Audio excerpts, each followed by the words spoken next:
મિત્રો, આમ તો સફળતા અને નિષ્ફળતા બે એકબીજાની પૂરક છે, બે સિક્કાની બે બાજુ છે, બરાબર। કોઈ વ્યક્તિ ક્યારેય હારતો નથી। વ્યક્તિ ત્યારે હારે છે જ્યારે એ પ્રયત્ન કરવાનો છોડી દે છે।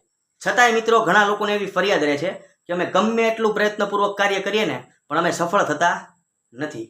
તો મિત્રો, એવા લોકો માટે જ આ નાનકડી મસ્તી વાર્તા છે, જે લગભગ આપણે બધાએ સાંભળેલી છે।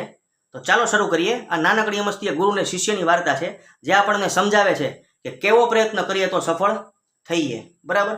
તો ચાલો શરૂ કરીએ। વાર્તા છેલ્લે સુધી જોજો, કંઈક શીખવાનું છે, બરાબર। તો ચાલો શરૂ કરીએ। તો કોઈ એક ગામડામાં એક શિષ્યએ એના ગુરુદેવને પૂછ્યું કે હે ગુરુદેવ, મારે દરેક વસ્તુમાં, દરેક કાર્યમાં કે જેમાં હું હાથ નાખું એમાં સફળ થવું હોય તો મારે કેવા પ્રકારનો પ્રયત્ન કરવો જોઈએ? એટલે ગુરુદેવે કીધું, ચાલ બેટા મારી સાથે।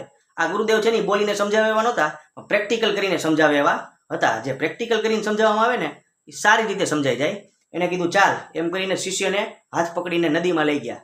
હવે નદીમાં વચ્ચોવચ ગયા। હવે ગુરુદેવ તો લાંબા હતા એટલે ગુરુદેવ કમર સુધી પાણીમાં આવ્યા, ત્યારે શિષ્ય છે ને એને ડોક સુધી પાણી આવી ગયું। હવે ગુરુદેવે શિષ્યનું જે માથું છે ને એ પાણીમાં ડૂબોડી દીધું। અચાનક આવું થતા વેત શિષ્ય છે ને હેપતાઈ ગયો અને બહાર આવવા માટે ખૂબ જ જોરદાર રીતે પ્રયત્ન કરવા લાગ્યો। આમ નામ છે ને એના ગુરુદેવે એનું માથું 1 મિનિટથી ઉપર પાણીમાં જબોળીને રાખ્યું। પછી ગુરુદેવને એમ થયું ને કે લાવો હવે બહુ થાય છે, ત્યારે ગુરુદેવે એનું માથું બહાર કાઢી અને શિષ્યને પૂછ્યું કે જ્યારે તારું માથું મેં પાણીમાં ડબોળ્યું ત્યારે તને કેવો અનુભવ થયો હતો? એટલે શિષ્યએ કીધું કે જ્યારે તમે મારું માથું પાણીમાં ડૂબોડ્યું ત્યારે મને સાક્ષાત મૃત્યુદેવના દર્શન થયા અને હું બહાર આવવા પ્રયત્ન કરતો હતો અને મને એમ લાગતું હતું કે જલ્દી જલ્દી બહાર આવીને શ્વાસ લઉં।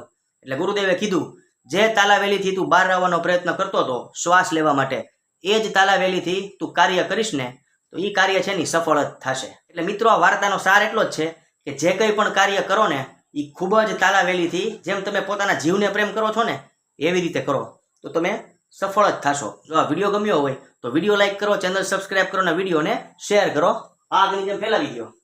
ફરી મળીએ કાલે એટલે કે નેક્સ્ટ વિડીયોમાં। ત્યાં સુધી જય રામજી કી।